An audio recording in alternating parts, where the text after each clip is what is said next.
Well, Metal Gear Solid 2 really needs no introduction. Basically, there's one question about the game now that it's finally out, and the question is, was it worth the wait?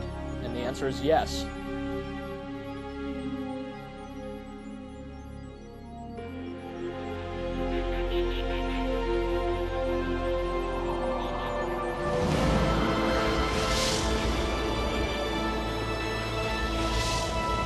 Metal Gear Solid 2 is, of course, the sequel to the 1998 PlayStation game that a lot of people regard as one of the best PlayStation games ever, if not one of the best games of all time.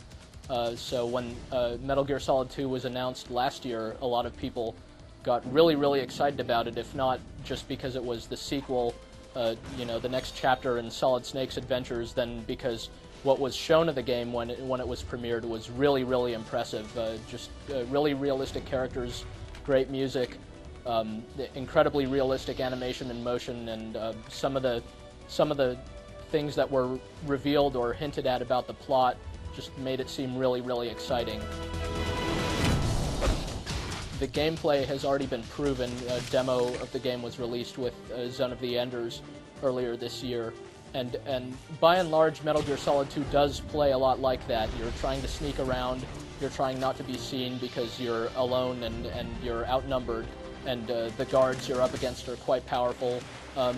But the only advantage you have is that they don't know you're there, and you're pretty stealthy. You can get around without alerting them as long as they don't see you. So at your disposal, you have you start out with a tranquilizer gun, so you could put them out. But otherwise, your best bet is to sneak past them. And in fact, you can't just go around shooting them down, either with deadly weapons or with tranquilizers, because even if you knock out all the guards in a room, sometimes their boss will radio in asking, why they haven't sent in a status report, and reinforcements will pour in, wondering what's up.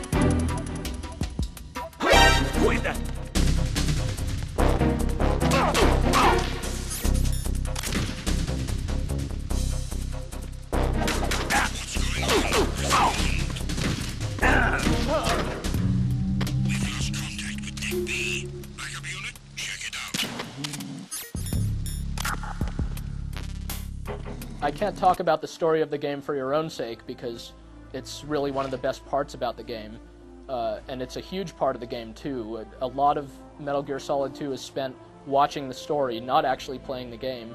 That does open up Metal Gear Solid 2 to some criticism, I suppose. Some would argue that you're supposed to play a game and not just sit there and watch it.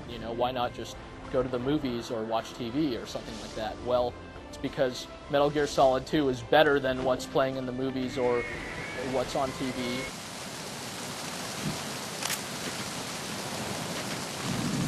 Freeze. Huh? The cinematics, the animation there is spectacular. It's easily on par with the best Hollywood movies or best Hong Kong action movies. The voice acting throughout the game is really well done. It's a bit forced. It sounds more like a cartoon than like real people talking, but it's very entertaining throughout. The characters are well defined and interesting and memorable. It's the sort of game that really sticks with you.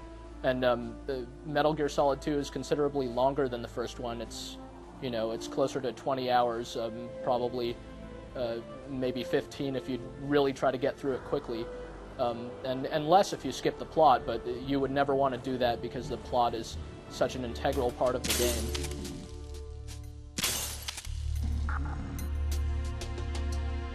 One of the things that Konami revealed about the game was that the world of it would be very, very detailed. And in the first trailer that was shown, you'd see these gun battles and all kinds of like bottles bursting and bags of flour popping open and things getting hit and reacting like they would in real life. And another question that people had was, well, would the whole game really be that detailed? And the answer pretty much is yes. It's quite incredible how much you could do within the game world.